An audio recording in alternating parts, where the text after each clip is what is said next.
Alright everybody, this is a how-to video how to change your oil on a 6.2 Super Duty gas engine. My particular one is a 2014, but should be the same from 2011 to 2016, maybe even in 2017 body styles, but the 11 to 16 body style is what I'm going to be showing you how to do. Alright, so the first step, which I'll probably have a lot of people argue with me on, but I always like to take the oil filter off first. So locate your oil filter. This on the driver's side. One's four-wheel drive, so it's right under the front axle. I changed it last, so I didn't put it on with a freaking wrench. So he's gonna drain it until the juice starts glugging out like that. And he's gonna wait a couple seconds and let it drain out for a minute. And not ideal to do this with long sleeves, but it's cold out, so you gotta do what you gotta do. So now I'm just gonna keep spinning this bad boy. Oh shit, don't get it down your sleeve. That's when you're gonna be in trouble. It's probably gonna happen though. Oh, it's close. Boom. Pull your old filter off. Look at that, I saved it. So that's step one. Let that all drain out. Alright, for the next step, there's a couple ways you could do this. On this truck, it is a FL820S. That's your oil filter number. Now, what I like to do is, not a lot of people do this, but I do it. I just like to write the mileage on it.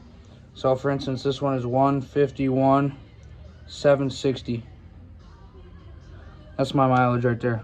Oh, you can't see it because I got the camera backwards. And I also like to write the date. So, like today is the 19th. So I write the date on there too. Now, that's just something I do. You don't have to do that. But next step is you want to get your oil of choice. I always run 520. Crack this open. Just like so. And then you want to get this gasket wet right here. Otherwise, if you put the dry seal on there, it's going to act like a suction cup. And when you try to take this oil filter off in 3 months, it's going to be stuck. So just dip your finger in there like that. Make sure it's clean. Get a little oil on there. Just get that seal wet, just like that. And if you want to, you can pre-fill this, but I'm not picky like that. I'll just screw it on there. So stay tuned for part 2. I mean 3. Come under me. You're gonna take your new filter that you got the seal, you know, wet it up. Make sure it's all good. Make sure you don't have the old O-ring up there. If you do, it ain't gonna seal right. Get a hand tight. See how it spins on real nice? He's gonna spin it till it stops right about there.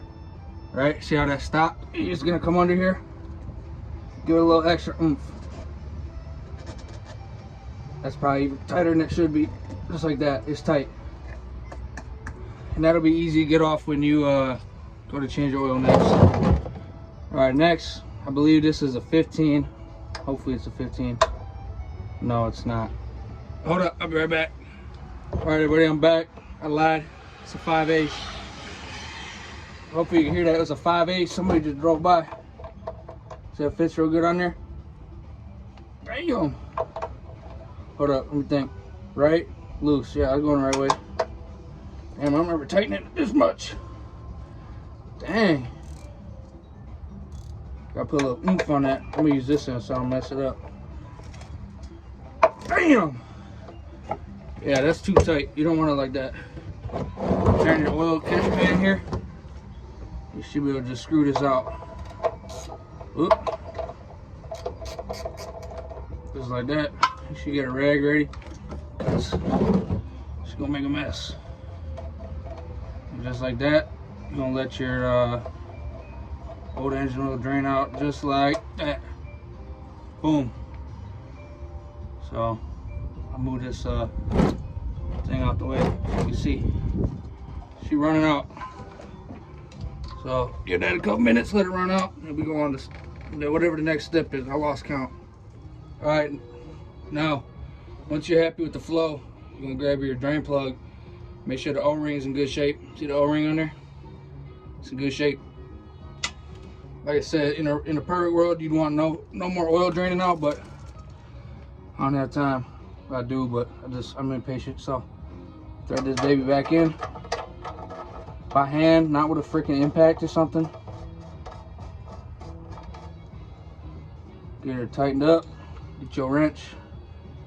Just like before. See it stop right there, and I'm just gonna go like this. Boom, tight. Then maybe a little more. Oh yeah, that's tight. Now, make sure that's in, make sure this is tight. And now you can start adding oil. Now the reason why I changed the filter first is, let's say you take the filter, let's say you change the oil first, right? You drain the oil out, then you take your filter off. Let's say you already bought the filter, you go to throw the filter on there. You bought the wrong wrong filter, or the guy at the auto parts store gave you the wrong filter, which happens a lot. If you got the wrong filter, you can just throw the old one back on there and drive out to the parts store. But if you drain the oil first, all the oil is out the motor. Now you gotta get somebody else's car to drive to the parts store and get that new filter.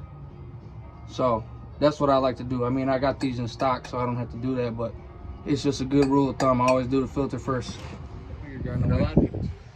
See how it says 520 on there? You're gonna get your oil of choice. 520. Non-synthetic. You can run synthetic, you can run non-synthetic. It's up to you. I don't run synthetic because I don't want to. I don't want to pay for it. I change my oil every 3,000.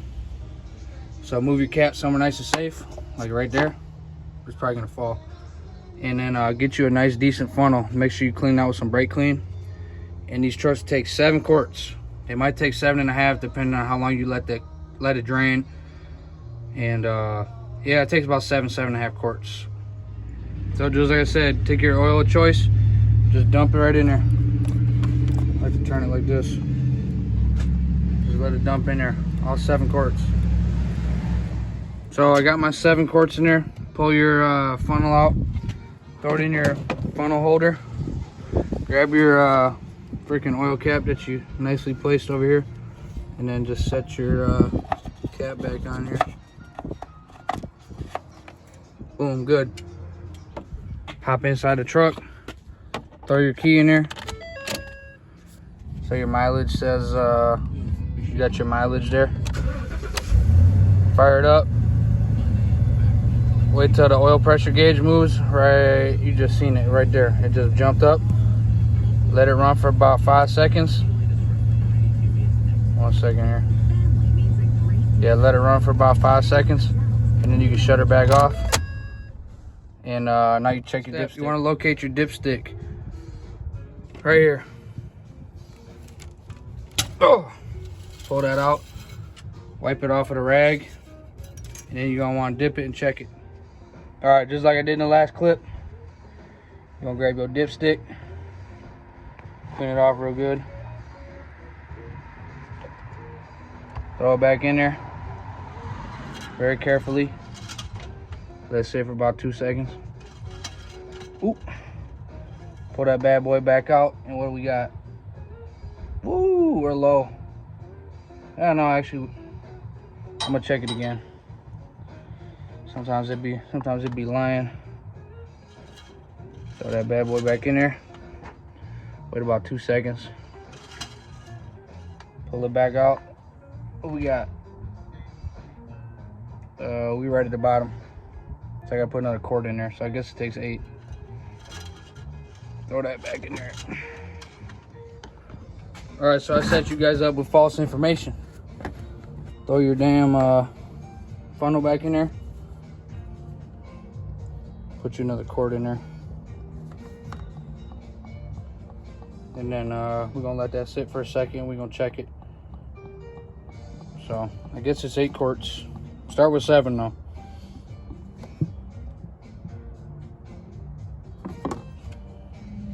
All right, now that it's been sitting for a couple minutes, or about 30 seconds, pull this dipstick back out. Let's see what we got. I don't even know if you can see it on the camera here. You know, it would help if I didn't do this at night, but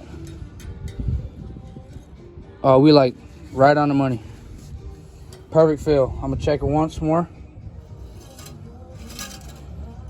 Do it like this. Come on, girl. What we got? Perfect fill. Like I said, you can't even see it probably, but no, you ain't gonna see it. I'm trying to help you, but it's right at the freaking top of that line there.